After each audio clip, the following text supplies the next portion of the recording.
I am finally back from TFcon Chicago 2022. So let's talk about it. My trip started out with flying out of Toronto on Thursday.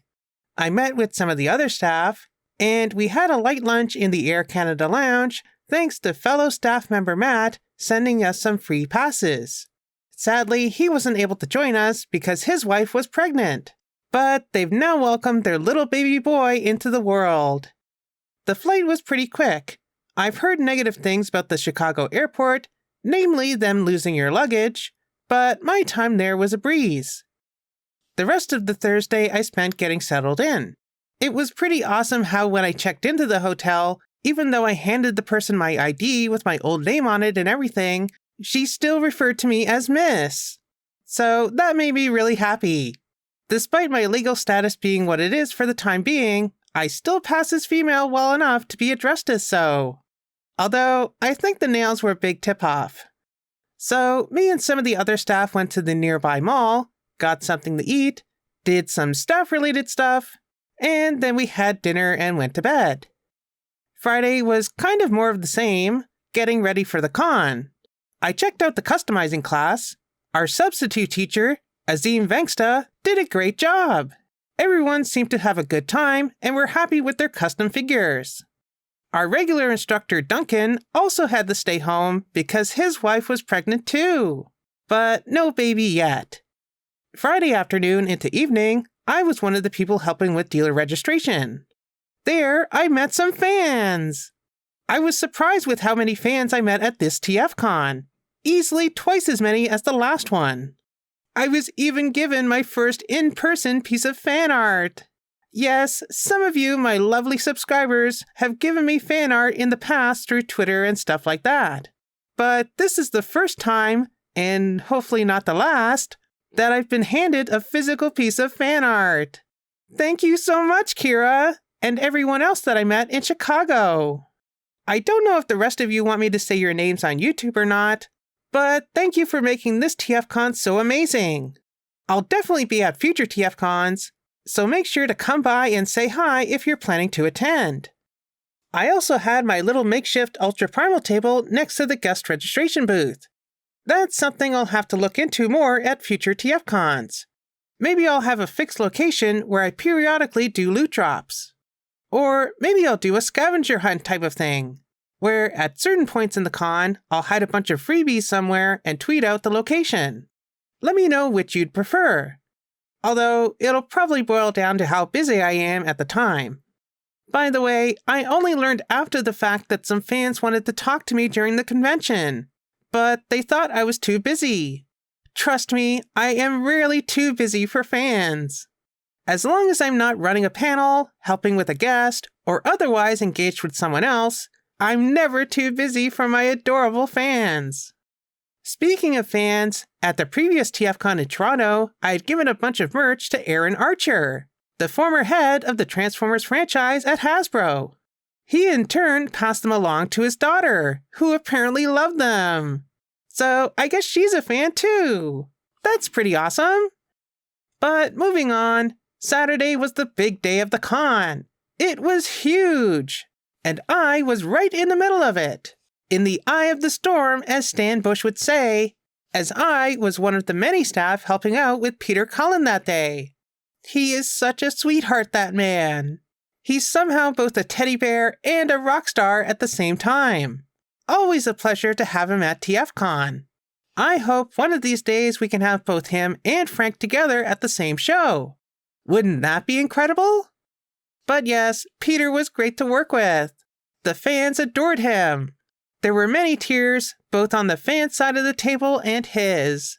Seriously, there were some amazing interactions that day, ones that I'm sure will never be forgotten. If only you knew how moved Peter was by some of them in the green room. So yeah, that was a pretty awesome day. Unfortunately, I had nothing for Peter to sign, but I did get a hug from him, so I'll always have that. Thank you, Peter. Saturday night, I did go around and check out some of the parts parties, since I barely got a chance to visit the dealer room. I didn't buy anything there, but I did get a chance to say hi to some old friends that I haven't seen in a long time. I kinda wish I picked up one of those Christmas Optimus Primes that Ryan from Cybertron.com had, but now they're making a transforming version. So, oh well, I guess I saved some money in the end. Sunday, I took it pretty easy. I still made myself available to help out, of course, but Sunday was my chance to get some things done that I wanted to do at the con. Prior to TFcon, I had bought 2 Studio Series 86 RCs, one to give to Subaru and one to have her sign for me. But I accidentally forgot to bring them with me. Fortunately, me and some of the other staff made a quick trip to Target a couple days earlier, where I was able to find another Studio Series RC. So I gave that one to her, and she was really happy about it. She said it made her day. Aww. And she signed a headshot of herself for me. So I guess I'll bring one of the other Studio Series RCs to the next TFcon that she's at to get signed. Who knows? Maybe she'll come to TFcon LA next year. I know I would love that. I love Subaru. She's amazing. Maybe I could even be her guest liaison. That would be incredible. Earlier in the con, I managed to snag a couple customs from Grimlockimus, a Funko Pop Beast Wars Megatron, and a Dinobot. They are so cute! And I got the Megatron signed by David Kaye on Sunday. Thanks, David. You're awesome. Hopefully, Scott McNeil will be at one of the next TFcons, and I'll get the Dinobot signed there.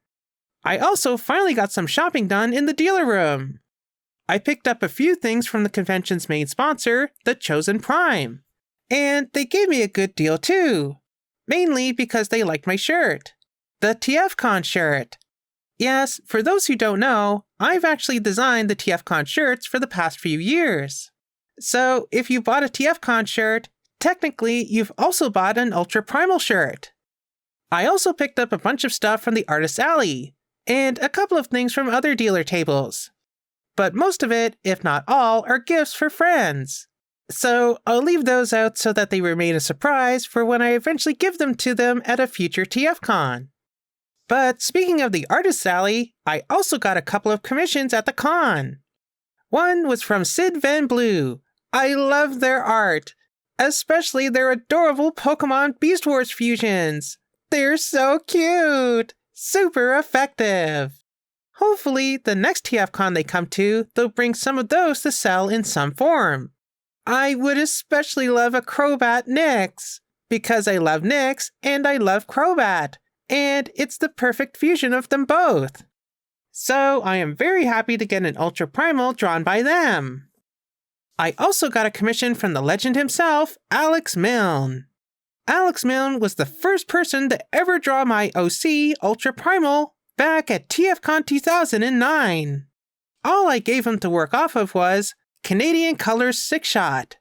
Obviously, she's gone through a number of changes since then, so I wanted to commission Alex to draw her again, as she is now.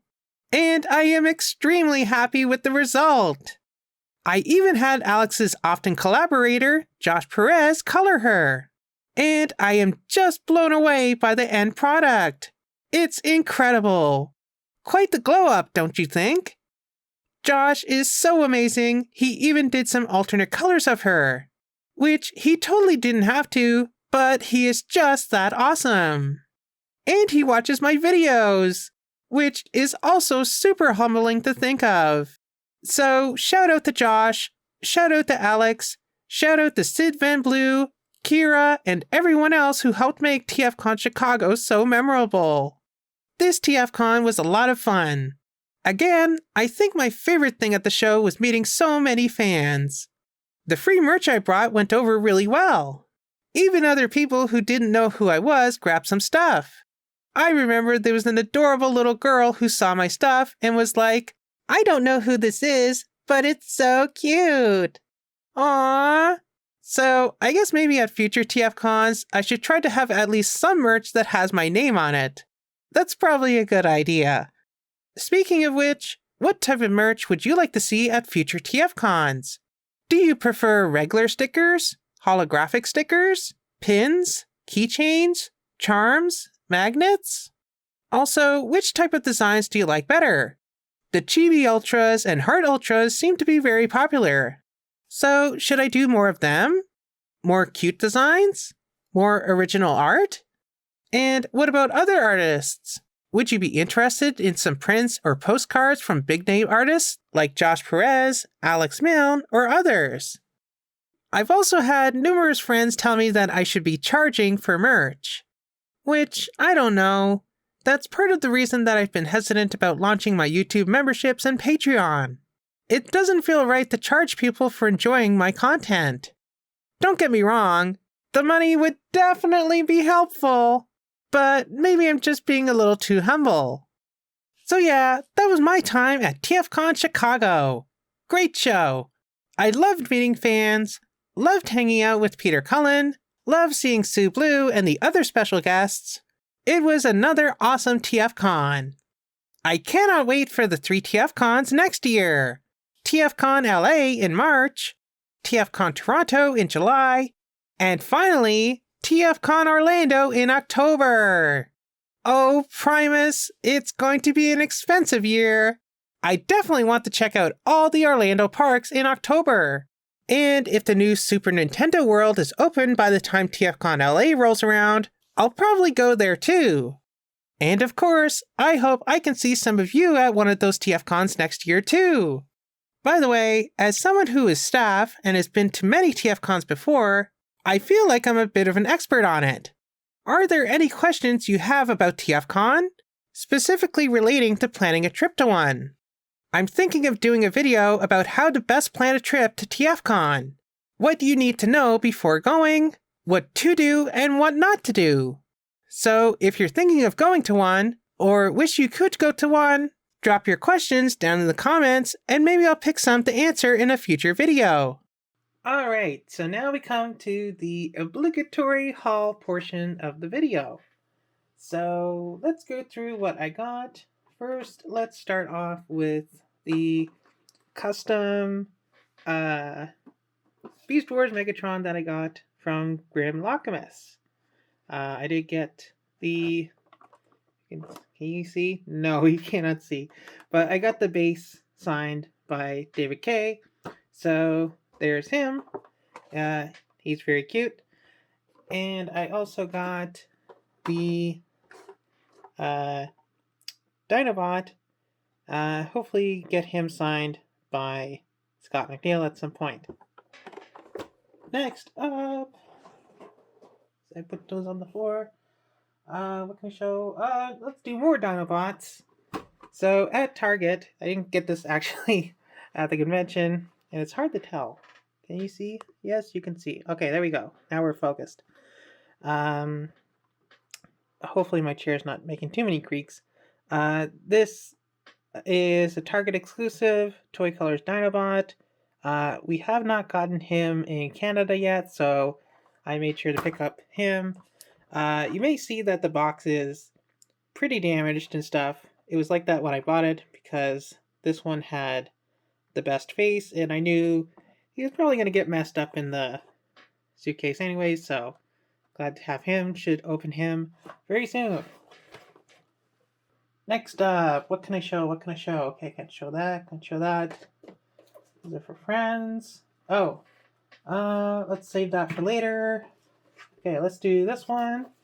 So this was one of the things you can see that I got at the Chosen Prime. Obviously, it is a legend scale depth charge based on their Cyclonus. So he's pretty cool. And like I mentioned in the video, I got a good deal on him. So, yeah, there's him.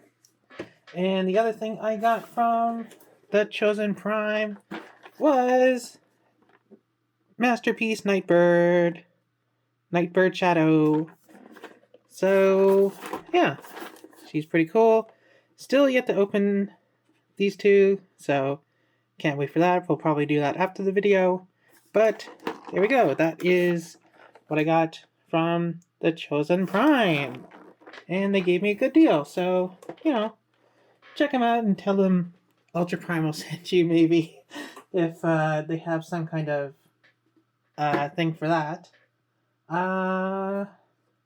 Okay, I guess these are the last toy bits for me, but there we go. I got the exclusive. I think this was at ages 3 and up. It is their Steel Jaw, and he comes in a box that looks like Blaster's chest, and it opens, as you can see. There's a little bit of wear on the inside, I think, but there he is. He's in the chest. You should be able to, like, oh, there he goes. I just get him out. Okay, and you can see there's his tech spec behind him. I wonder if he comes with the cassette case like the other one does. I have the Doc Cat. He's pretty cool. But yeah, there he is. There's the cassette. I'm not going to bother trying to transform him because I haven't transformed him yet in the camera. There we go. But yeah, there is Steeljaw in the kitty cassette mode.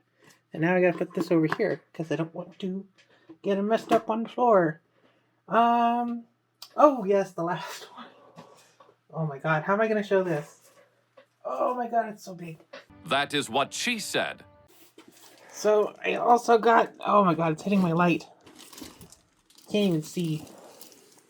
So, like, okay, a little behind the scenes here, but there we go. There's the huge bag, and there's my microphone computer. This ridiculous monitor that I have that is so crazy. it's so wide. I don't know why I bought it. But here, let me do a quick cut, and I will show you with the box because I know I'm going to end up knocking something over here. All right, so yeah, doesn't show on camera at all. Okay, so there we go. That's the big exclusive at this past Chicago show. Is the God Delta. They're like, I don't know, it's God Jinrai, but in Delta Magnus colors, like the Diaclone Ultra Magnus. And he comes with like his like little Power Master driver guy, and then he also comes with the 3 Headmaster Junior guys, and he's got like the God Bomber mode, and he's got the super long truck mode, and yeah, it's just a ridiculous exclusive. I obviously haven't opened them yet, but I probably will soon. But yeah, that was the big exclusive of the show, so I had to get him. Oh, one thing, I was about to take him away, but then I remembered the story. So when I was going through the airport back home, I was going through security, as you do, and obviously this guy is huge. He's gigantic, so I couldn't fit him in my luggage with all my clothes and all my other stuff that I picked up. So I had to carry him on in that red bag that you saw as like a personal item. So when I was going through security, obviously, like, you know, you put your stuff through the x-ray machine, and the guy working the x-ray machine looked into the bag and he's like, oh, it's a transformer. It's like, yep. So I thought that was kind of funny. It's just like, oh, okay, it's a transformer. So yeah, that was it. All right, so just going through some of the art stuff I picked up. Nope, that's for friends. That's for friends. That's for friends. This was not for friends. So this is one of oh, come on, Mel. This is one of Mel's pins. So if you are a volunteer or staff at TFcon, you get one of these from Mel because she's so nice. I don't think you can buy them, but yeah, if you find Mel, ask her about her pins. I also got her RC, which is awesome because I love RC, and I got the Matrix of Leadership, which in retrospect I probably should have had Peter Cullen sign because it was probably in my pocket at the time. But yes, this is very cool. It's got like the glowy paint in there. I don't know if it glows in the dark or if it's just paint, but it looks very cool. Those are from Mel. I also picked up okay, let's put it in the frame. I also picked up a keychain. This one is actually from a fan. She had a table at the show, so I feel bad because I forget her name. I'm so sorry. Please comment down in the comments if this was yours, but it was so lovely meeting you, and I had to pick up something from you. And again, in retrospect, I probably could have got this signed like on the back or something by Sue Blue, but oh well. Here is the card thingy that I got done by Sid Van Blue. She's so cute. I love it. Hopefully she brings some of her Pokemon stuff next time. Please. I love them. Here is the piece of fan art that Kira did for me. Unfortunately, I can't get the whole thing in frame here just because my table is so short and there's this weird shelf thing. But yeah, Kira Blood 22, big thank you to you.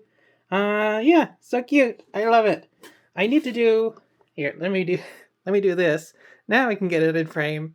But like this wall here, I definitely need to get like a corkboard or something that I can like post your fan art on if I get more fan art. So I will definitely be saving this, putting it in a nice safe place for when I eventually get some kind of board to put it on. Here is the big commission that I got, which is obviously the Ultra Primal by Alex Milne, TFcon 2022. So awesome. I think he got this design. He might have looked up my Twitter or something, or maybe he just recognized me. But I think this is similar to like my Twitter avatar profile picture. So maybe he got inspired by that. But yeah, basically, I was just like, yeah, please draw my OC again. So yeah, thank you, Alex. Love you. See, this one is for a friend, and I think the last one is just the headshot that I got from Sue Blue, and I just realized it has my name on it, so I'm gonna move that up here. So there we go. Thank you so much, Sue. But yeah, it's so awesome. I wish I could have had more time to talk to her, and I just realized that Sue Blue was the first person, like the first voice actor or anything, to give me an autograph with my new name on it. So thank you so much, Blue. I can't even talk now. It's so awesome. But yes, there we go. That is everything that I got at TFcon Chicago. And with that, thank you all for watching. Remember to like, subscribe, and do all that other fun stuff. And I'll see you back here soon for more Transformers videos in the future.